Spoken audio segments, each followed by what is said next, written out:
like to see more stories told with care, compassion, and respect, subscribe to When Darkness Falls, because we wouldn't be here without you.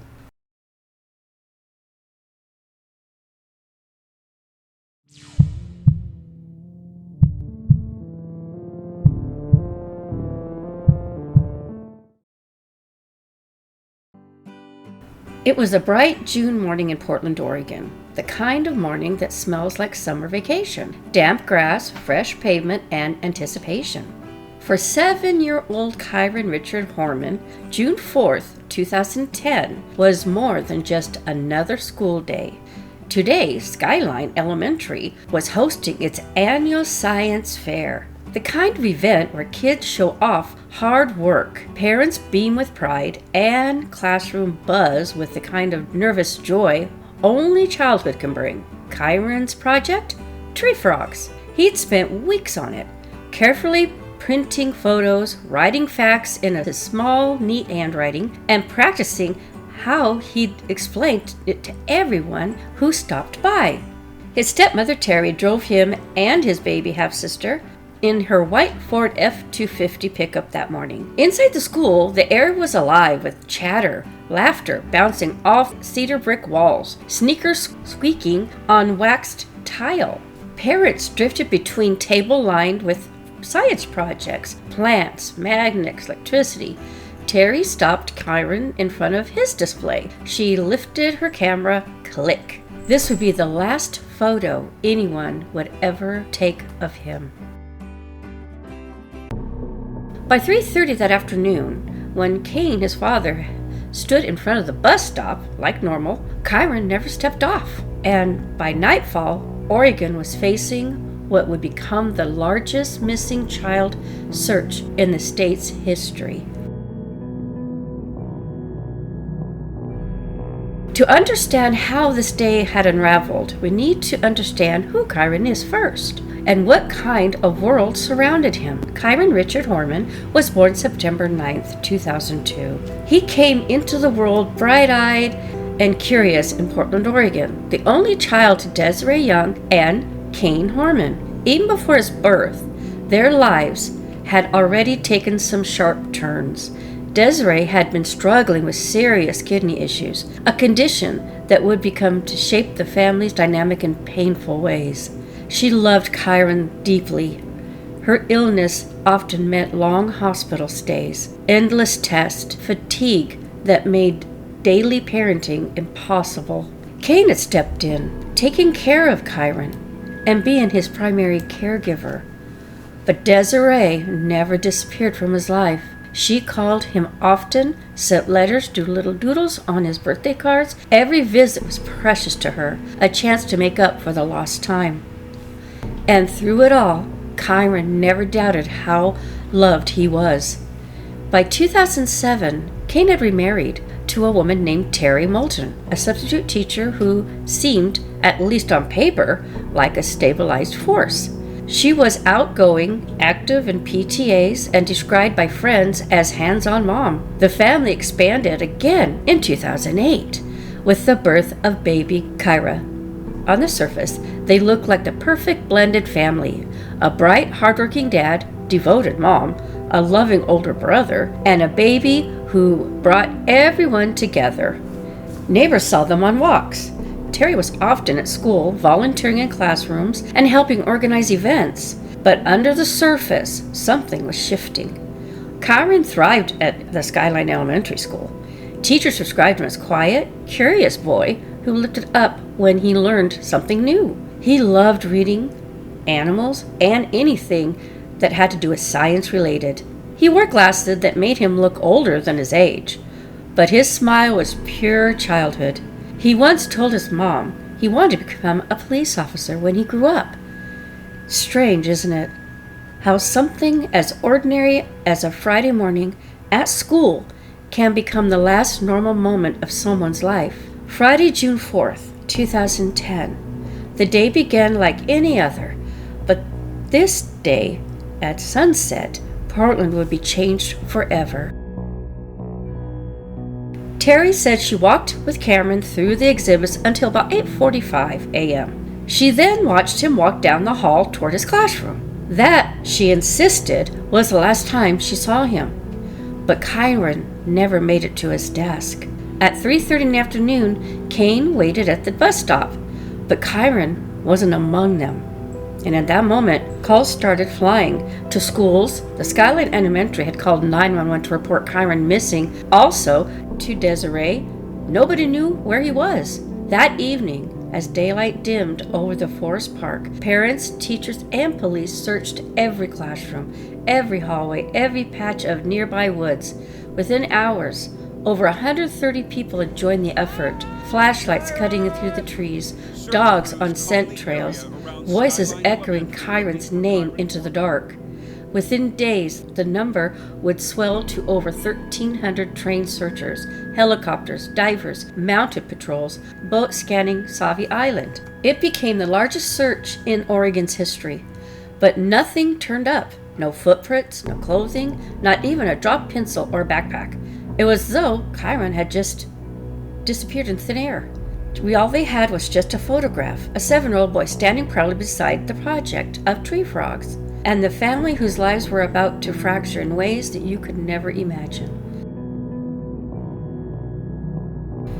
Behind closed doors, those who knew the family would later recall tension, arguments over parenting control, and boundaries with Desiree. Desiree worried Terri was becoming too possessive. Kaine thought she was simply committed. But Desiree's intuition, the same mother's instincts that had protected Kyron since birth, kept nagging at her. Definitely got a late start here. Family didn't know that he wasn't at school. His teacher didn't see him, so we are feeling like we are behind the eight ball. Friends of Terri's would later tell investigators that in the months leading up to June 2010, she seemed on edge, complained about Kaine's long work hours, felt underappreciated, even hinted that her marriage was falling apart. Her gym friends noticed she was texting constantly, secretive on her phone. Her online posts painted a different story: smiling selfies, positive quotes, photos of Kyron at school events. By spring, the stress in the home was palpable, though Kyron likely didn't understand. All he saw was another day, another project, another hug before bedtime. When Desiree Young saw the photo later, her breath caught. She said, "He looked so happy that morning, so alive." It became both her treasure and her torment. By the time the sun set that day, everything she loved was missing. And within 24 hours, Oregon's forest would fill with volunteers calling Kyron's name. But for Desiree, the silence was louder than any helicopter or any search siren. When a child disappears, time distorts. Seconds feel like hours. Minutes feel like days.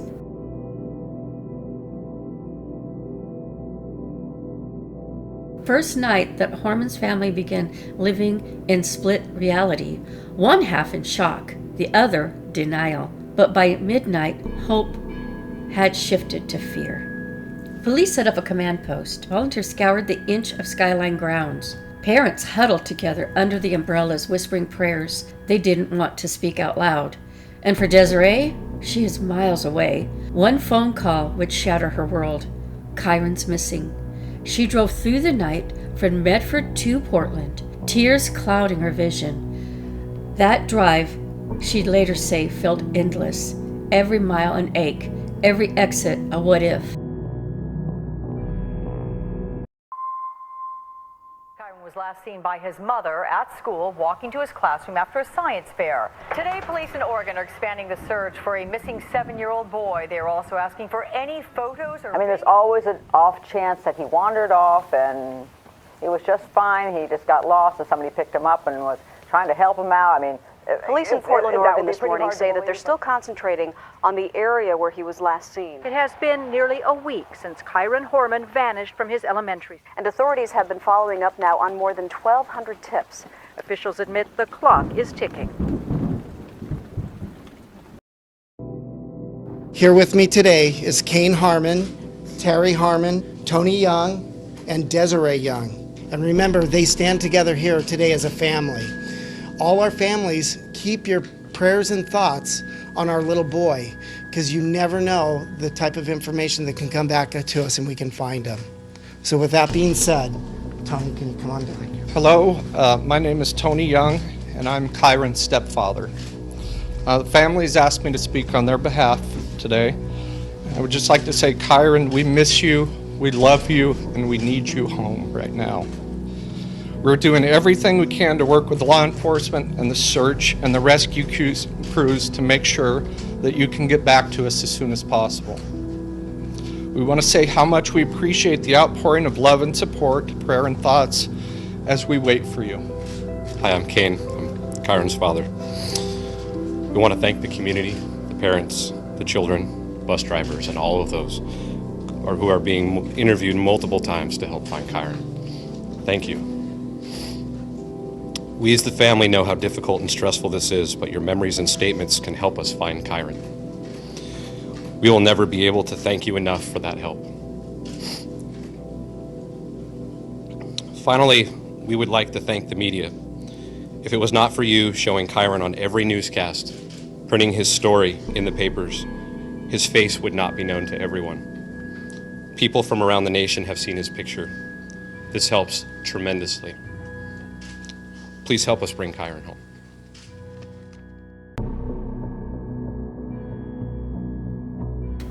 By dawn, more than 100 searchers filled the forest around Skyline. They called, they listened, and they waited.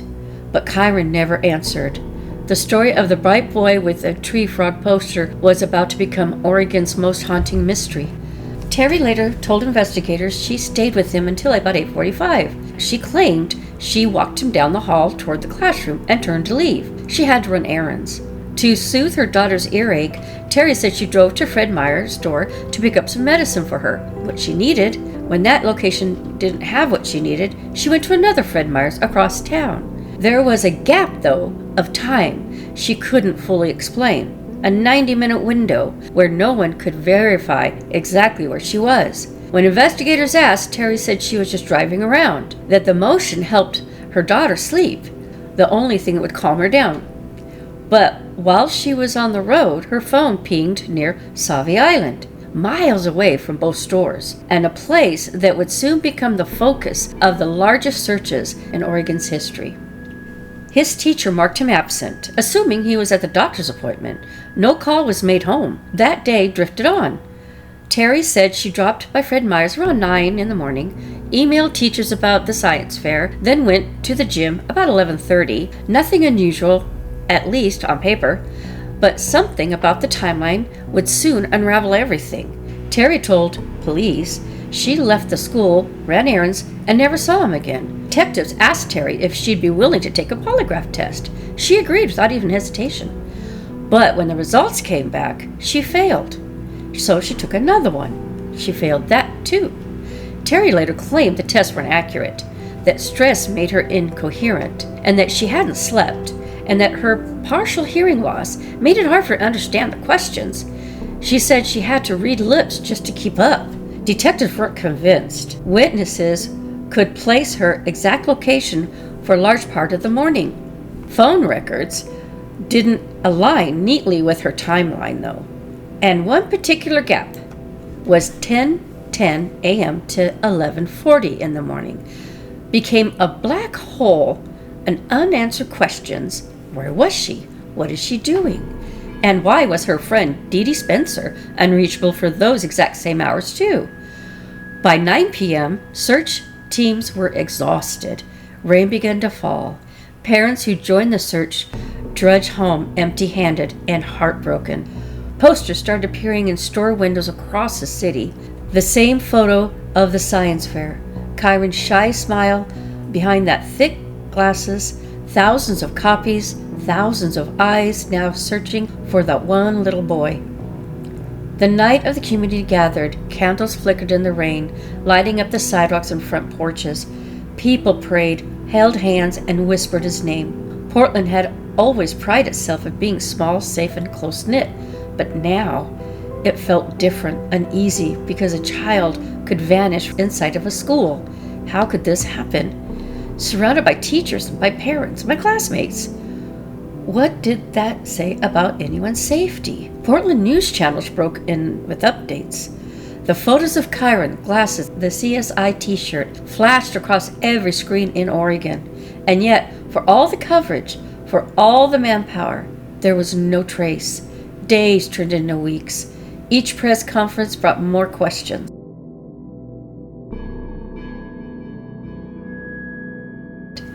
And then came the landscaper. A man who claimed Terri had once offered him money to kill her husband, Kaine. At first, it sounded possible, too wild to believe, until detectives uncovered her sexy text messages and a series of emails that hinted at something else entirely. Messages suggested she was planning to leave her husband. Then came the bombshell. According to reports, the local landscaper came forward with a chilling claim. Months before Kyron even vanished, Terri had approached him with a shocking request to kill her husband, Kaine. Investigators say she even offered him a lot of money to carry out the plan. The landscaper didn't go for it, though. His statement would later become a major turning point in the investigation. Law enforcement revealed the accusation to Kaine in the late June of 2010, right in the middle of the frantic search for his missing son. From that moment on, the case took on an entirely new level of complexity, shifting from a missing child investigation to one clouded by suspicion, betrayal, and fear.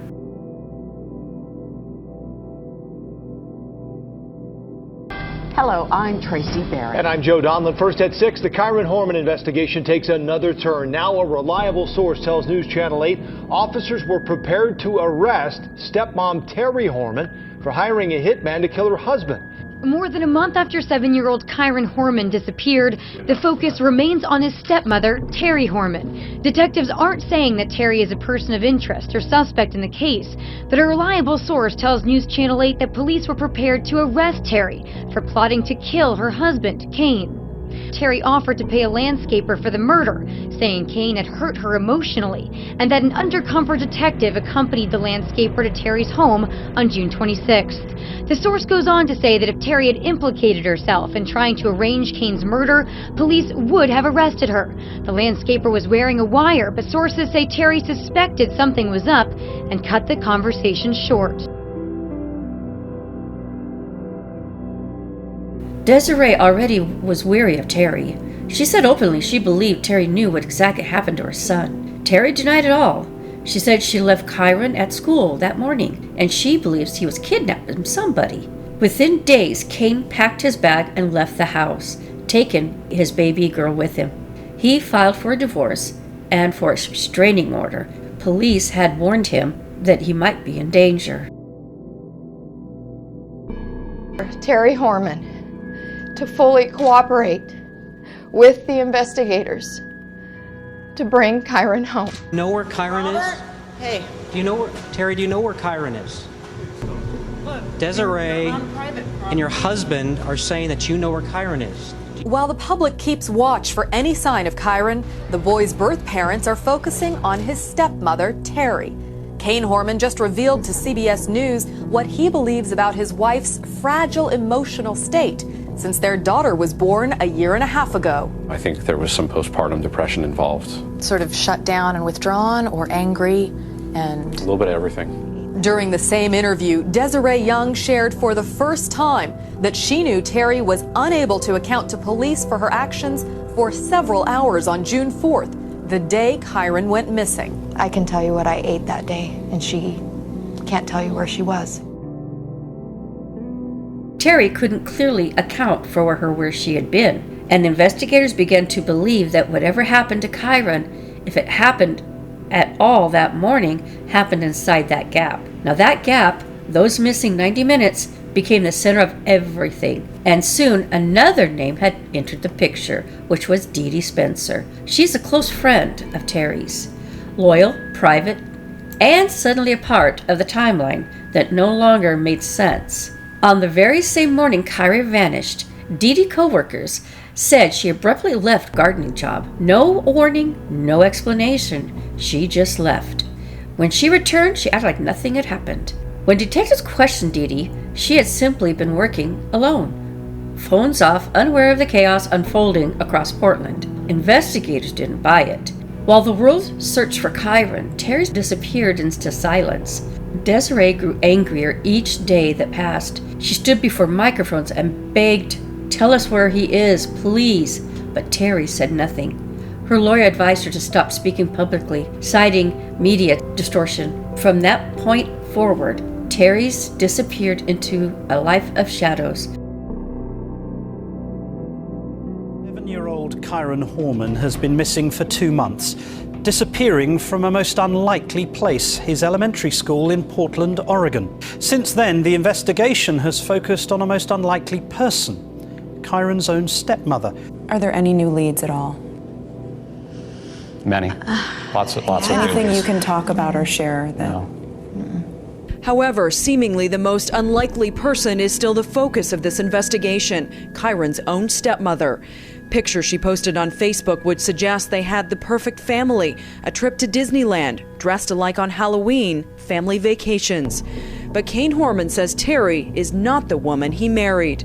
Since the second grader's disappearance, he says Terri, who has not been named a suspect, has failed 2 polygraph tests. If Terri did this, what could her motivation be? I have tried to put my head inside hers, and I can't. Eventually, Terri left Portland and moved in with her parents in Roseburg, a small town tucked deep into southern Oregon. There, she stayed out of sight. No interviews, no statements, no explanations. For Desiree and Kaine, every sunset without answers felt like a loss. Not just a son, but a normal life they once knew, of faith, of trust, of the world they thought was safe. And the worst part? Kyron's disappearance wasn't the first to haunt Oregon. Years earlier, 2 girls, Ashley Pond and Miranda Gaddis, vanished from Oregon's city area. They both were just on their way to school. Ashley disappeared on January 9th, 2002. Miranda just 2 months later, on March 8th. For months, no one knew what happened to them until police got a tip and made a discovery that would haunt the state. And then there was Brooke Wilberger, a bright college student abducted in broad daylight from Corvallis in 2004. Her case dragged on for years. Rumors, dead ends, heartbreaks. And we are going to cover this story soon with the same care and respect we give to each of our cases we go over. Names of Ashley, Miranda, and Brooke became the quiet backdrop to Kyron's disappearance. Each one a reminder that even Oregon's safest suburbs could hold the unthinkable darkness. Different names, different years, but the same echo: a child missing, parent waiting, and silence that would never end. The search for Kyron Horman never truly stopped. It evolved from muddy boots, flashlights, to database and digital maps now. But through every season, one fact remained. A little boy walked into Skyline Elementary that morning and was never seen again. In 2012, 2 years after Kyron vanished, Desiree made a move that would pull this case back into the spotlight. She had filed a $10 million civil lawsuit against Terri, accusing her of kidnapping and emotional distress. But it wasn't about money. It was about leverage, a way to get Terri under oath to finally make her speak. Time has come for Terri to take responsibility for what she has done and to tell me and my family where Kyron is and how he got there. For Desiree, it was never about revenge. It was about answers. But Terri's attorney pushed back hard. They filed motions, delayed hearings, and buried the process in paperwork. On June 4th last year, I filed a civil case against Terri Horman for her role and responsibility in the disappearance of my son, Kyron Horman. Kyron is still missing to this day. It has now been over 3 years. Terri continues to not cooperate with law enforcement and the investigation in any way. In order for my lawyers to move forward with the case at this point, it would be necessary for them to seek access to the police criminal investigation file. My lawyers have advised me that the Oregon Public Records Disclosure Law does not provide the release of ongoing police investigation files, and I do not want anything that might compromise the investigation. Because my civil case cannot move forward without the police files, it is with great disappointment that I make this difficult decision. I don't want anything to compromise the ongoing investigation for Kyron. For Desiree, it was another heartbreak in a story that refused to end. By then, Kyron's face had become digital, shared across Facebook groups, podcasts, YouTube videos, and message boards. Everyone had a theory. Everyone had an opinion. Some blamed Terri. Some others pointed to the strangers near Skyline that morning. A few even whispered about teachers, bus drivers, even Kaine himself. It was chaos. A storm speculated by grief. 6 years after Kyron disappeared, Terri finally broke her silence. Why do you think the police have never charged you, called you a suspect, or even a person of interest? Because they have exonerating evidence they have not shown the public, and they should come forth with what they know. What's your theory on what happened? That he was taken from school. So you think a stranger came in and abducted him? Yes, and there's pedophiles in the area, definitely. While Desiree turned her pain into action, Kaine had chose a quieter path. He focused on raising his daughter, who would grow up in the shadow of her brother she barely remembered. To this day, Terri maintains her innocence. 15 years had passed and the flyers had yellowed. The ribbons had weathered, but for those who loved Kyron, time had done nothing to dull the pain. In recent years, a small flicker of hope has found its way back to Kyron's case.